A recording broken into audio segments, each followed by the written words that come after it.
Morning madam. Good morning. আজকে একদম সকাল সকাল মনটা খুশ হয়ে গেছে, কেন বলো তো? কেন? তার কারণ হচ্ছে এই যে চিংড়ি দেখে।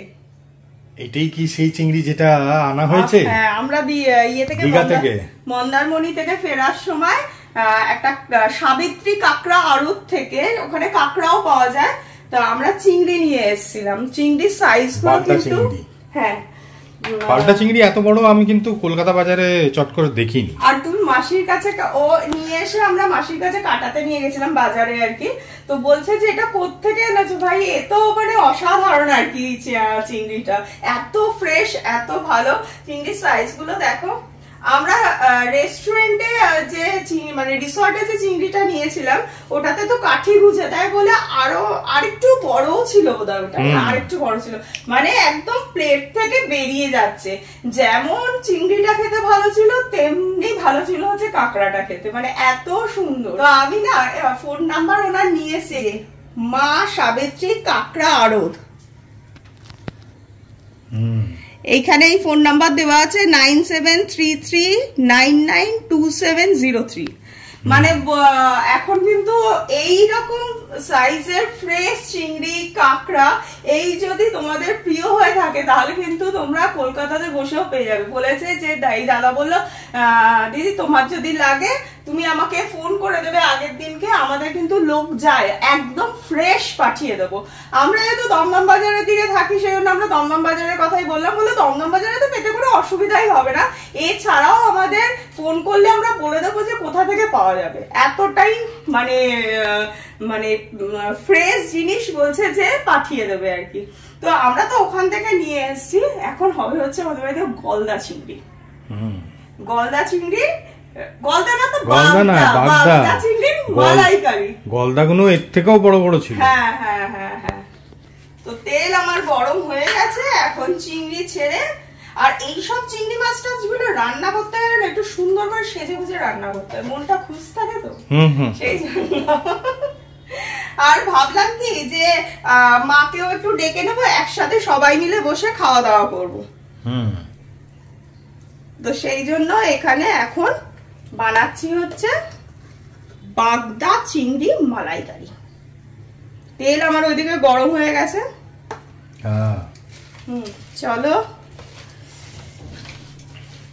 আর আমরা কিন্তু চিংড়ি মানে আমি তো সব মাছ খেতেই ভালোবাসি, রাজেশের কিন্তু একদম চিংড়ির মানে ভীষণ ভালোবাসে, রাজেশ রূপ।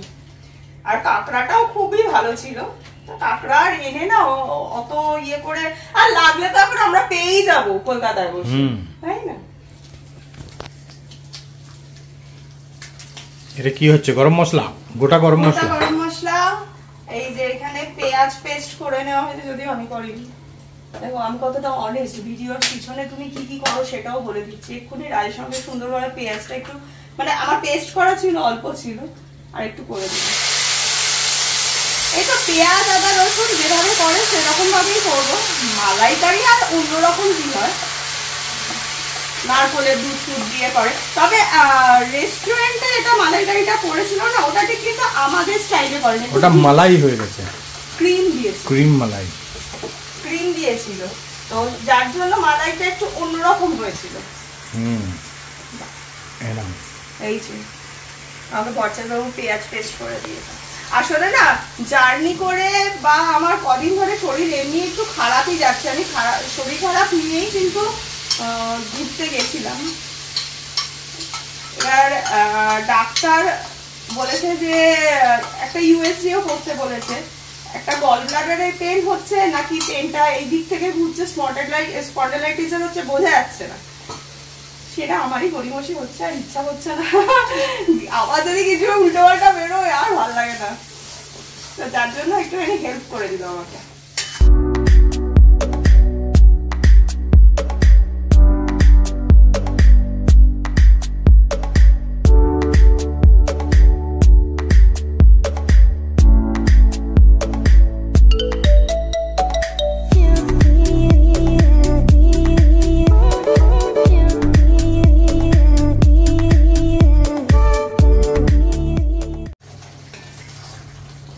এখানে আমার বাদ বাকি সব মশলা দেওয়া হয়ে গেছে। আদা রসুন তো আগেই দিয়েছি, আর এছাড়া ধনে গুঁড়ো, জিরে গুঁড়ো, হলুদ গুঁড়ো, লঙ্কা গুঁড়ো, এমনি কাঁচা লঙ্কা পেস্ট আর নুন সবকিছু দিয়ে, আর মিষ্টিও দিয়েছি। মালাইকারি একটু মিষ্টি না হলে খারাপ লাগে। আর যেটা আমি দিই ওই যে কোকোনাট, এই যে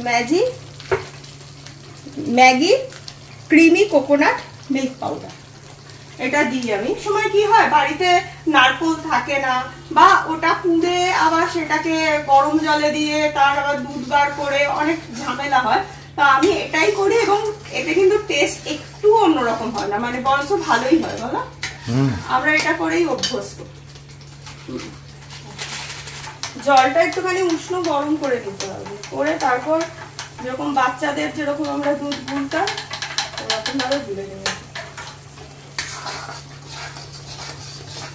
এই চিংড়িটার যা গন্ধটা ছেড়েছে,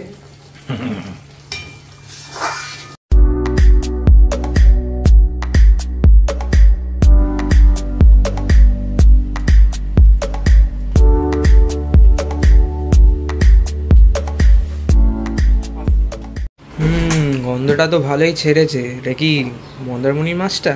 হ্যাঁ, এই যে মালাইকারি কমপ্লিট আমার।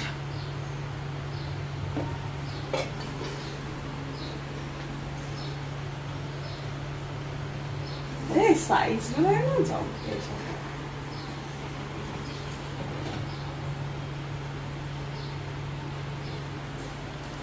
লাস্টে একটু ঘি আর গরম মশলা দিয়ে দিয়েছি, ব্যাস।